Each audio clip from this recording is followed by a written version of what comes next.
Dans cette vidéo, j'ai envie de te parler des enfants hypersensibles et HP d'aujourd'hui, parce que je lis à travers les forums de parents, de parents d'enfants atypiques, les problématiques, notamment à l'école. Et donc, j'ai envie en fait d'apporter mon éclairage, mon expérience aussi, parce que je suis quand même maman de 3 enfants et qui m'ont beaucoup enseigné. La maternité, la parentalité est un chemin initiatique. C'est un chemin qui nous demande de nous transformer. Nos enfants sont impeccables, nos enfants sont parfaits. Et je pense que c'est vraiment le premier message que j'ai envie de transmettre dans cette vidéo. L'enfant n'est pas un problème. Parce que je lis beaucoup, malheureusement, de messages qui sont mal reçus, d'enfants turbulents, d'enfants qui, soi-disant, vont poser des problèmes à l'école, voire même qui traumatisent d'autres enfants. Et là, je dis attention à ne pas accepter les projections que d'autres parents ou d'autres maîtresses, maîtres, etc., peuvent faire en fait sur vous. Les enfants d'aujourd'hui, les enfants hypersensibles et HP, sont les enfants des nouveaux mondes. Depuis la nuit des temps, il y a toujours eu des vagues d'enfants différents. J'en fais partie. Einstein faisait partie peut-être d'une vague. Carl Jung faisait partie d'une vague. Ces enfants portent en eux, portent dans leur ADN la graine du nouveau monde. C'est comme s'ils avaient le mode d'emploi de ce que sera le nouveau monde demain. Donc, sachant cela, il est vraiment important de comprendre que nous avons plus à apprendre de nos enfants que les enfants ont à apprendre de nous. Sauf que ça, en tant que parent, c'est tellement difficile à intégrer. C'est tellement pas ce qu'on nous a enseigné. C'est tellement pas ce que on a vécu. On est dans une société où on nous a fait croire qu'un enfant doit obéir à l'autorité. Mais très souvent, il y a au moins un des parents qui a souffert de cette obéissance, qui s'est senti contraint, qui s'est senti limité et qui a subi cette autorité. Et ça a généré en général beaucoup de problèmes. Ça nous a surtout coupé de notre corps et de nos émotions. Et dans la mesure où cela nous a coupé de notre corps et de nos émotions, alors nos enfants vont manifester ça. Pam, ils vont te le mettre en pleine tronche. Et ça, c'est très compliqué. Accueillir la colère d'un enfant quand on n'a pas été autorisé à exprimer la sienne, ça demande beaucoup, beaucoup d'humilité, ça demande un vrai travail à l'intérieur de soi. Ma deuxième fille, Salomé, a été une maître pour moi et m'a tellement, tellement initiée à devenir qui je suis. Quand elle était petite, elle se roulait par terre, elle était hystérique et je ne savais pas quoi faire. Ça me rendait folle. J'étais tellement démunie. Je ne voulais évidemment pas reproduire la violence que j'avais subie, mais je ne savais pas comment faire autrement.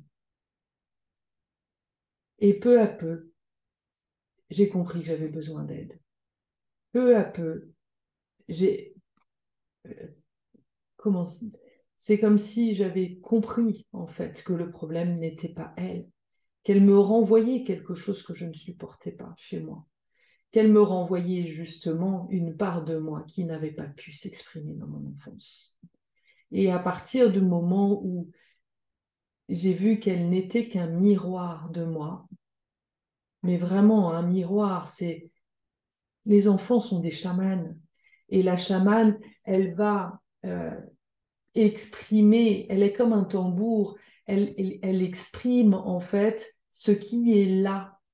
C'est-à-dire que les enfants sont vraiment comme des, des récepteurs, des récepteurs d'émotions. Ils captent et ils prennent les émotions. Ils n'ont pas de filtre parce que l'enfant jusqu'à 7 ans n'a pas le cerveau préfrontal développé et ils n'ont pas cette capacité de réflexion ou de manipulation. Il faut arrêter avec cette croyance qu'un enfant fait exprès et quelqu'un est un malin et quelqu'un de mauvais. Un enfant est pur amour. Un enfant est pure vie. Et alors, ça plaira ou ça plaira pas, mais l'enfant est vraiment l'enfant du divin. Il n'y a rien de plus pur, en fait. On le voit, enfin, quand on reçoit un enfant, quand on accouche d'un enfant, il est vulnérable, il est pur, il est innocent, il est pure innocence, mais au bon sens du terme. C'est-à-dire qu'il est complètement, il est entre les mains, entre nos mains, il est complètement, il s'abandonne complètement. Et malheureusement, c'est nous, nous les humains, nous les écoles, nous avec nos carcans, nos fonctionnements étriqués qui les transformons ou qui leur transmettons en fait la peur, le conflit, l'agressivité. Mais l'enfant, lui, il est pur. Alors, pour ne pas non plus euh, que les parents se sentent coupables. Ce n'est pas le but de ma vidéo, bien au contraire. Il faut aussi entendre que même si l'enfant est pur et pur amour, il vient quand même euh, transmuter des choses. Il arrive aussi avec justement ce chemin initiatique à faire. Il arrive pour éveiller les consciences. Les nouveaux enfants arrivent pour éveiller les consciences. Ça, c'est évident. Et ils arrivent aussi pour justement transmettre le message de l'amour et transmettre aussi, nous amener, nous, en tant qu'adultes et en tant qu'institution, etc., à nous défaire, en fait, de nos carcans, de nos rigidités. Les enfants sont très, très connectés à leur âme. C'est comme s'ils savent déjà, ils savent en permanence ce qu'ils doivent faire. Mais ils ont aussi un chemin de transformation à faire. Ils ne sont pas juste là, voilà, ce ne sont pas Dieu, ils ne sont pas Dieu. Donc ils arrivent dans le contexte qu'ils ont choisi. Donc quelque part, tout est parfait. Ils doivent peut-être passer par, voilà, par des expériences. Ça fait partie de leur scénario des blessures ou des épreuves qu'ils doivent vivre pour justement apprendre en fait de ça. Pour, ils vont devoir vivre des frustrations, ça fait partie de leur chemin. Ils doivent vivre aussi des frustrations. L'idée, c'est pas de les laisser faire tout ce qu'ils veulent non plus. Ils doivent vivre des frustrations pour apprendre aussi des limites. Voilà. Mais ce qui est super, super important, c'est que quand on pose des limites, c'est la façon, en fait, ce n'est pas tant ce qu'on leur dit qui est important que l'intention que l'on y met, le ton que l'on y met et d'où ça part, en fait. Si en fait, tu demandes à ton enfant, si tu vois ton enfant en train de mordre un autre enfant et que quelque part tu projettes sur lui que c'est un méchant, qu'il est mauvais, alors évidemment, là, tu vas lui projeter sur lui qu'il est mauvais et il va le prendre. Parce qu'il faut vraiment, vraiment avoir conscience que l'enfant n'a pas de filtre. Il va tout prendre sans filtre. Et c'est ensuite ça qui fait que les enfants deviennent des adultes traumatisés et névrosés. Donc, on va essayer de préserver nos enfants de ce que nous avons subi, en fait. Et c'est bien l'intention de ma vidéo.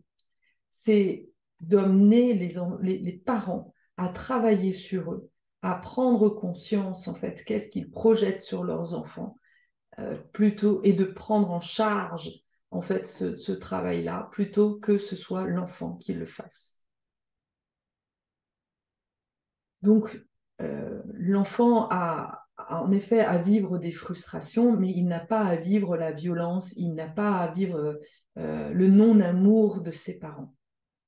Le plus important, la seule chose dont a besoin un enfant, c'est l'amour de ses parents, la protection des parents.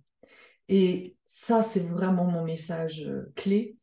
C'est parce que je regrette tellement, en fait, de ne pas avoir compris ça plus tôt, de ne pas avoir protégé mes enfants contre les maîtresses ou les directeurs d'école qui n'étaient pas suffisamment conscients de ce qui se jouait et qui, eux, en fait, ne connaissaient pas mon enfant.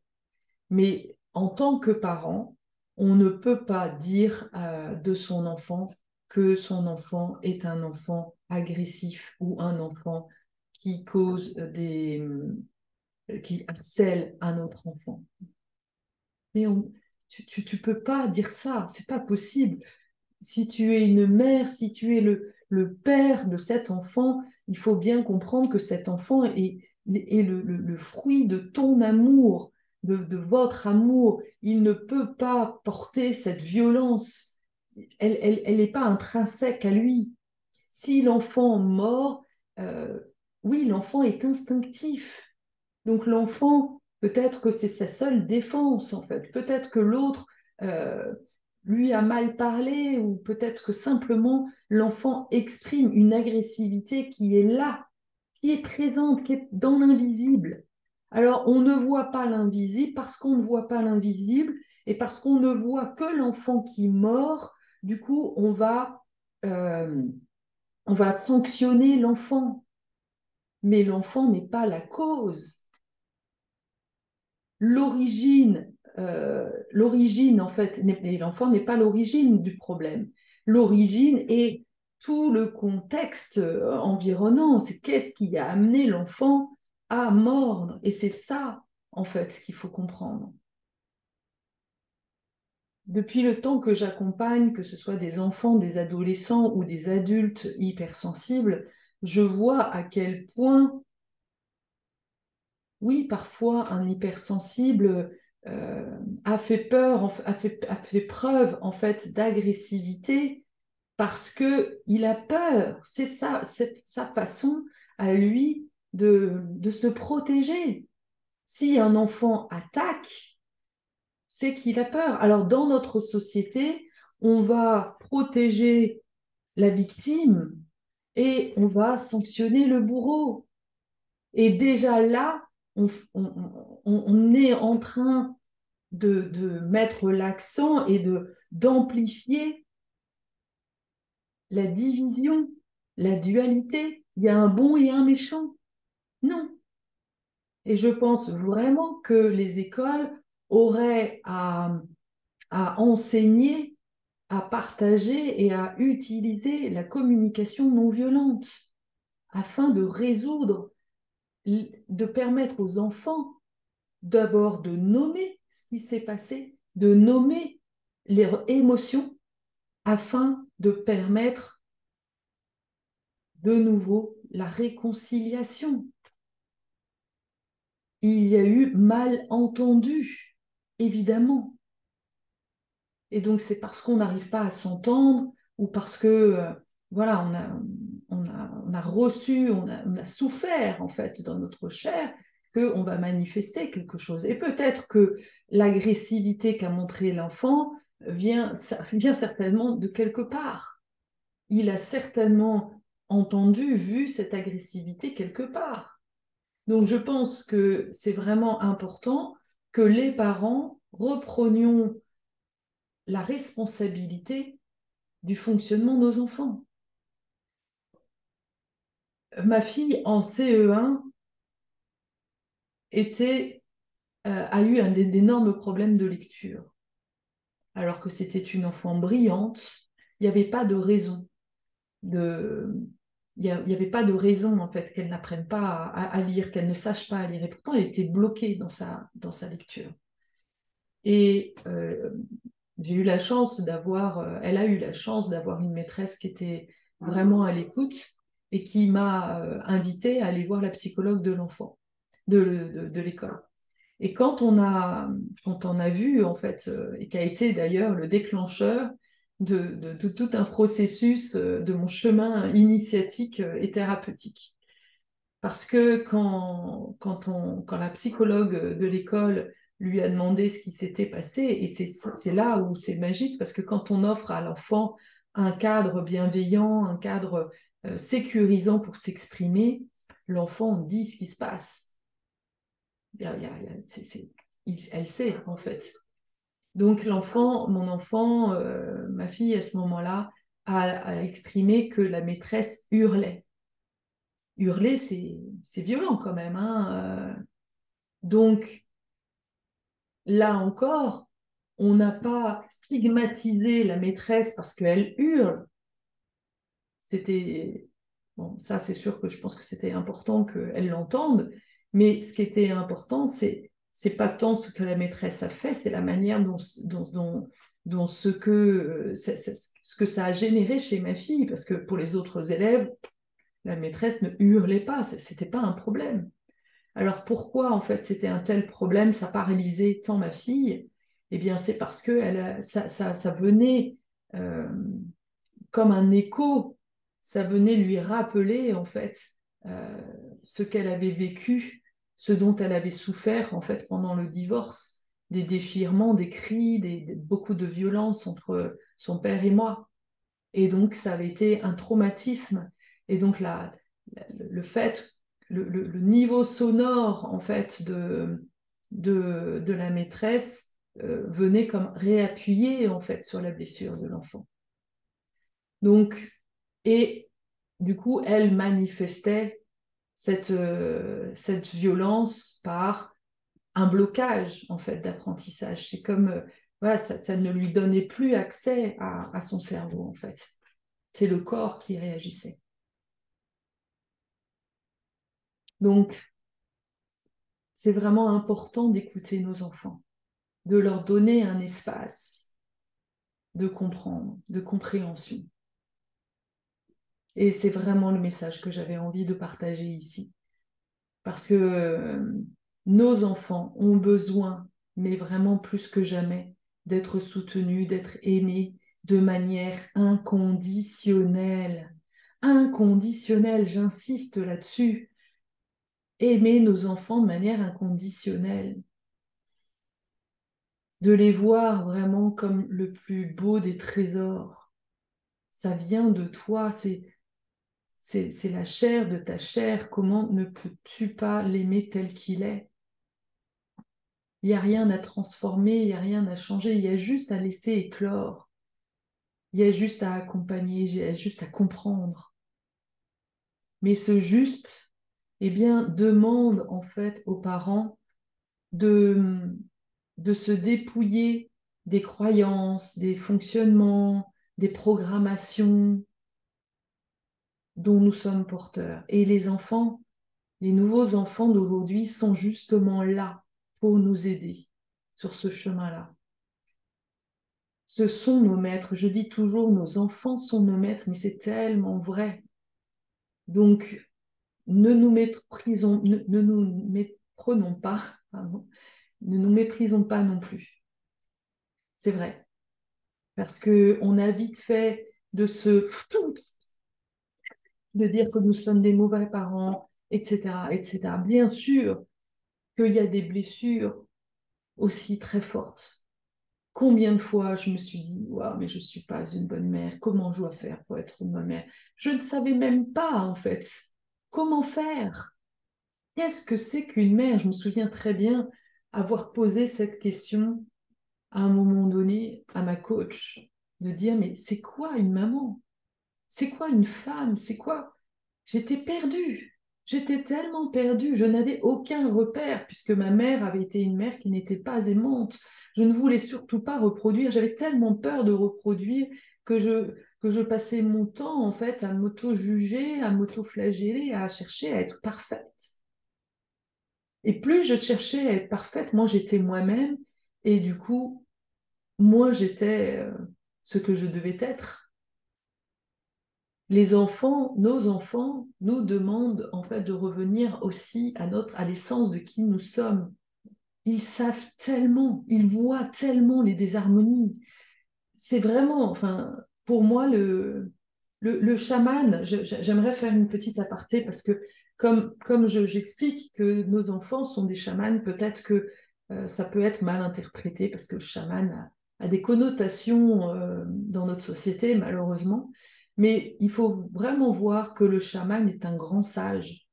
Le chaman est celui qui perçoit en fait dans l'invisible les désharmonies et qui est là, c'est un guérisseur, c'est un harmoniseur.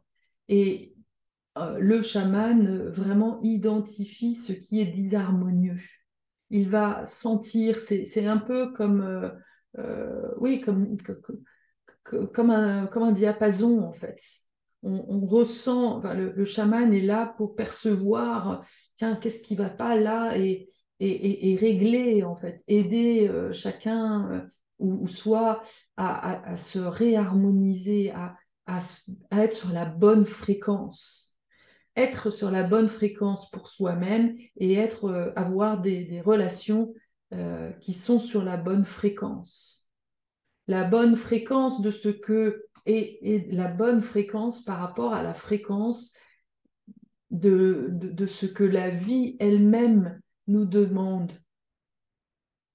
Parce que l'humanité, les générations évoluent et nous ne sommes pas les mêmes générations en fait. Chaque génération a quelque chose de nouveau à amener en fait. C'est comme si on était une espèce de grosse ratatouille là et que chacun apporte ou une cathédrale plutôt, c'est plus joli que mon histoire de ratatouille. Oui, la vision de la cathédrale. Le gros problème, c'est que que très souvent, on a une pierre, on arrive avec une pierre sur Terre. Et souvent, voilà, on essaye tant bien que mal, en fait, de poser cette pierre. Mais on n'a pas conscience que cette pierre, en réalité, elle est, elle est, euh, elle est là pour contribuer à une cathédrale. Et que quand on se rend compte que finalement, la pierre que l'on va façonner toute notre vie, parce que la pierre, en réalité, on la façonne, c'est le chemin initiatique. On, Au fur et à mesure de nos épreuves, de nos expériences, on est là pour faire des expériences, eh bien, on va tirer des enseignements de ces expériences et c'est tout ça qui va faire ta pierre. Et, euh, et donc, à la fin tout le long de notre vie, quelque part, nous contribuons à poser une cathédrale, à construire une cathédrale et à construire le monde. Et donc, nos enfants sont là pour contribuer à une nouvelle cathédrale.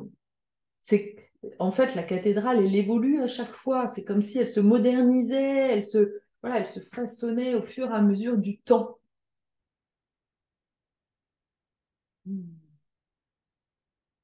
Donc, on ne peut pas, si on demande, en fait, on essaie de contrôler et de vouloir à la place de l'enfant quelle pierre il apporte dans ce monde, on est complètement à côté. L'enfant sait déjà.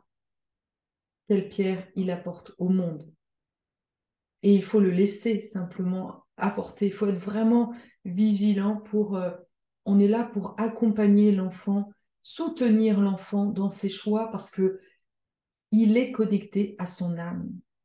Et c'est vraiment un défi. Ça ne veut pas dire que tu n'es pas là pour... tu ne peux pas apporter des propositions à l'enfant. Mais s'il ne le prend pas, alors ne te prends pas pour Dieu. L'autre chose qui a été très difficile pour moi dans ce rôle en fait de mère, c'est justement de lâcher ma toute-puissance. Là encore, je me souviens très bien, ma dernière fille est obèse. Quel défi, quelle souffrance de la voir souffrir, quelle souffrance de voir le regard des autres porté sur elle. Et donc pendant très longtemps, j'ai vraiment essayé de l'accompagner, de lui proposer voilà, de voir des médecins, voilà, d'essayer des tas de choses, des psychiatres, des thérapeutes, des chamans, voilà, tout ce que je pouvais, moi, glaner. Mais il y a un moment donné où, là encore, ma grande guide spirituelle sur ce chemin m'a dit, Carole, arrête de te prendre pour Dieu. Qui es-tu pour savoir ce dont elle a besoin? Waouh, mon ego a vraiment pas aimé. Ça a été très difficile. Mais j'ai compris qu'en effet, c'était son chemin et que je ne pouvais que lui apporter mon amour. Quoi qu'il arrive, je t'aime. Et ça a été un sacré défi. Parce qu'il y a une part de moi qui, en effet,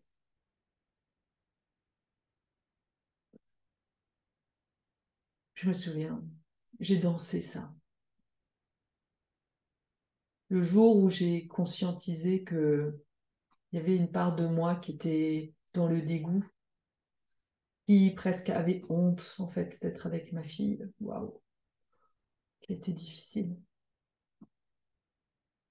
Donc, évidemment, ce n'était pas elle qui me dégoûtait. C'était juste qu'elle me renvoyait une part de moi qui se dégoûtait. C'est ma relation à mon corps qui me dégoûtait. Je me voyais grosse, je me voyais moche. Et quelque part, à travers ses yeux, je revivais ça, en fait. Je voyais à quel point elle se maltraitait, à quel point elle n'aimait pas son corps pour lui faire subir tout ça. Mais surtout, à quel point elle était elle-même déconnectée de son corps. Parce que pour maltraiter son corps à ce point, c'est qu'elle elle n'a pas la conscience de son corps du fait de traumatisme. Donc oui, j'ai essayé évidemment de la guérir parce que au fond de moi, il y avait une très forte culpabilité, c'est de ma faute. Si ma fille est obèse, c'est forcément de ma faute. Et son père aussi me renvoyait ça. C'était forcément de ma faute. Donc, ma fille m'a permis, là encore, de travailler sur ma culpabilité, de reprendre la responsabilité de cette culpabilité, de ne pas lui renvoyer. Quoi qu'il arrive, je t'aime. Et de vraiment ouvrir mon cœur et de la voir comme un enfant de Dieu avec ce surpoids, avec cette obésité. Bien sûr, c'est une enfant divine, c'est une enfant magnifique. Et ce n'est que le regard de notre société qui est complètement tordu, qui voit d'abord le corps plutôt que l'âme. C'est une telle balâme, ma fille. Tous mes enfants sont vraiment des dieux, des divins. Et à la fois, ce sont aussi des tyrans, ce sont aussi voilà, des petits démons. Hein. Bien sûr, ils ont aussi leur part d'ombre. Mais là encore, embrassons les parts d'ombre de nos enfants, embrassons les défauts de nos enfants. Et à ce moment-là, on embrassera nos propres défauts.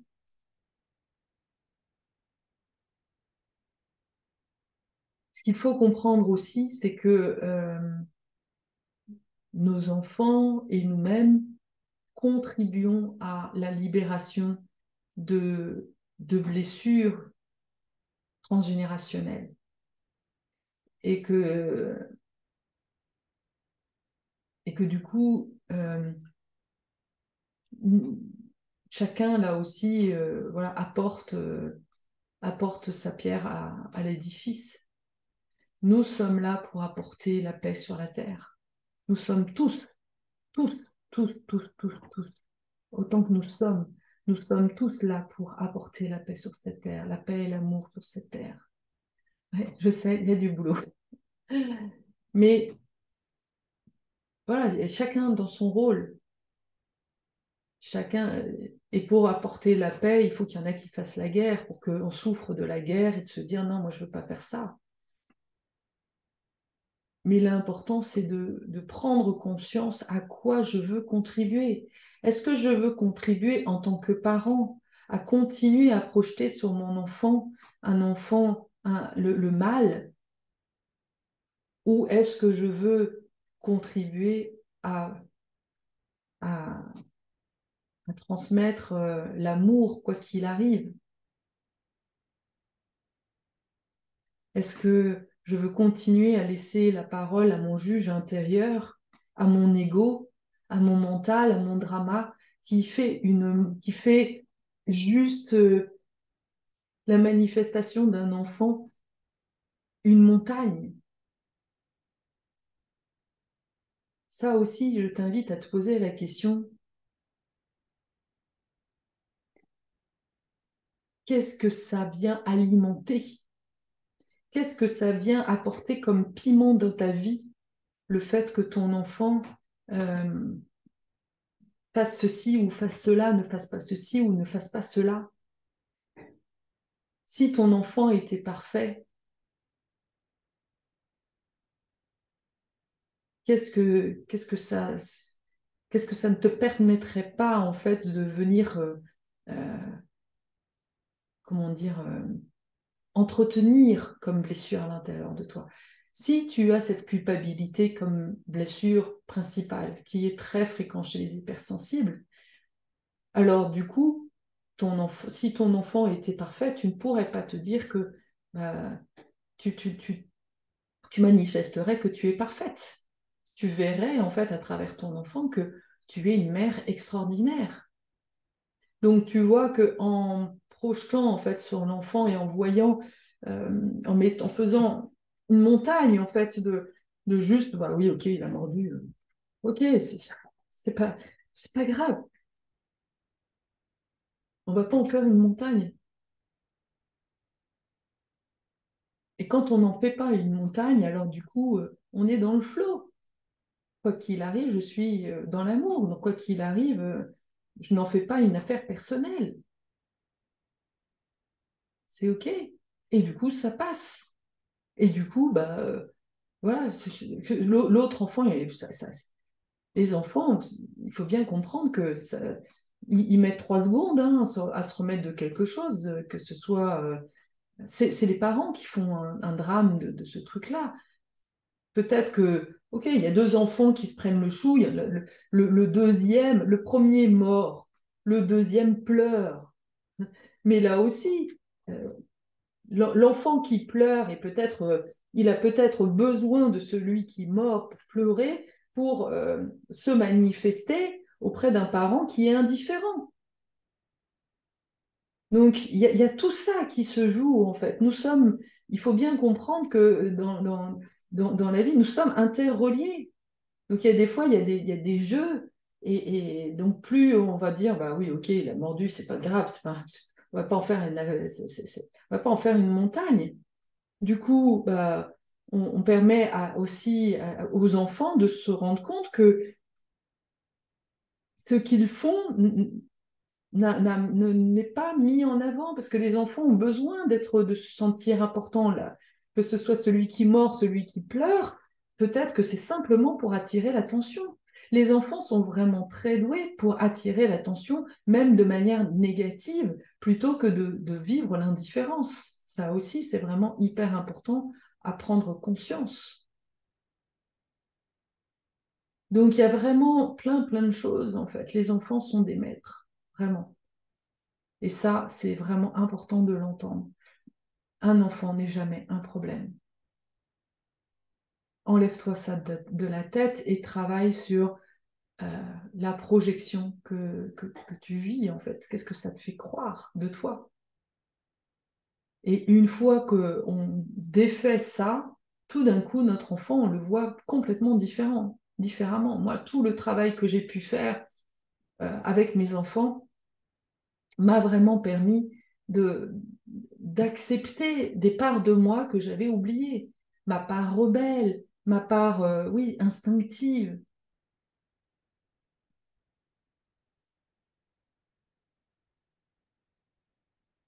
Et d'accueillir vraiment ouais, l'enfant dans l'amour lui permet alors de prendre sa place. C'est pour ça que c'est si important. Un enfant qui est aimé de manière inconditionnelle est un enfant qui va pouvoir confronter la vie, traverser les épreuves, prendre sa place, écouter ses besoins. C'est waouh, c'est ça notre mission de parents. Et choisir sa voie. Moi, je me rends compte, et j'ai envie de terminer aussi avec ça parce que je crois que je crois vraiment que c'est quelque chose que beaucoup de mères euh, peut-être vivent. Je me rends compte aujourd'hui que, et c'est marrant parce que ouais, on me l'a fait, on me l'a fait remarquer il n'y a pas très longtemps, que je parle très souvent de mes filles et très peu de mon fils aîné. Et oui, parce que mon fils aîné, il n'y a jamais eu de problème. Et je pense que c'est pas un hasard si, avec mon fils, ça s'est fait tout seul. Il y avait cet amour inconditionnel qui a été là et qui l'a porté, qui l'a accompagné, quoi qu'il arrive. Mais les filles, il y avait beaucoup de projections, en fait. Évidemment, je me voyais beaucoup plus à travers mes filles qu'à travers mon fils, même si mon fils me ressemble beaucoup. Mais, et là aussi, je pense qu'il y a quelque chose de très transgénérationnel.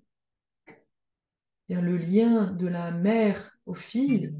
Ma grand-mère avait trois filles, un garçon. Le garçon a toujours été le préféré, celui qui était mis sur un piédestal. En plus, il était médecin, en plus, il réussissait. Et en plus, Maxime, c'est l'aîné. Donc voilà, double.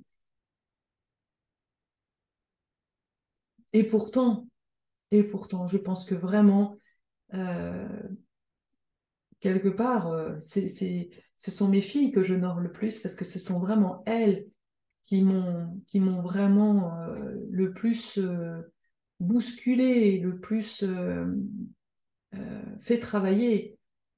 Je me souviens, ma fille qui me disait, mais maman, arrête de faire ta victime. Je ne comprenais pas.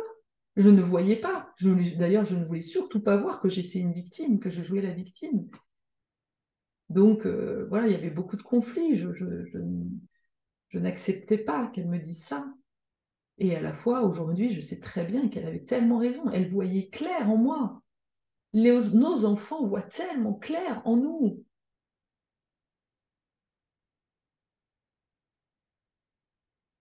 Donc, et oui, évidemment, ma fille qui était aussi hyper sexuée, voilà, c'est incroyable ce que mes enfants m'ont permis en fait de transmuter, de, d'expandre aussi, de vraiment ouvrir mon cœur à des parts de moi que je ne voulais pas voir en fait. Ce sont vraiment des miroirs incroyables.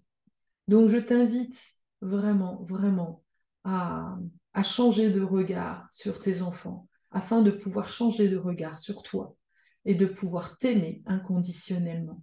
Et à partir du moment où on fait ce retournement, on fait ce chemin d'accouchement de soi et de s'aimer de manière inconditionnelle, alors nous devenons les meilleurs parents du monde.